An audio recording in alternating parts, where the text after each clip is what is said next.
Salah satu sektor UMKM yang masih mengalami kendala untuk diekspor dari Aceh ke luar negeri adalah makanan, di mana 3 faktor utama yang menyebabkan susahnya UMKM makanan tembus pasar luar negeri, yaitu dari segi jumlah produksi, kualitasnya, hingga keberlanjutannya.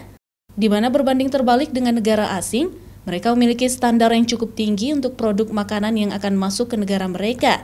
Saat ini sejumlah kendala lain juga dialami oleh pelaku UMKM, seperti pembiayaan yang kurang, hingga masih banyak UMKM yang belum mampu mencukupi permintaan pasar.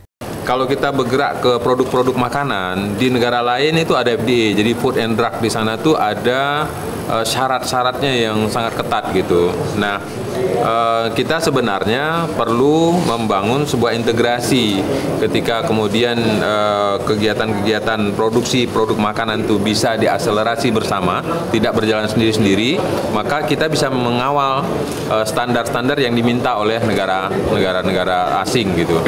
Nah, pasar negara asing itu sangat butuh makanan-makanan yang kita produksi, cuman syaratnya hanya tadi tuh menjaga kuantitas, menjaga kualitas dan keberlanjutannya. UMKM produk makanan di Aceh perlu adanya integrasi kegiatan bersama sehingga petugas bisa mengawal standar produksi hingga kualitas produk yang dihasilkan. Syahril, Kompas TV, Banda Aceh.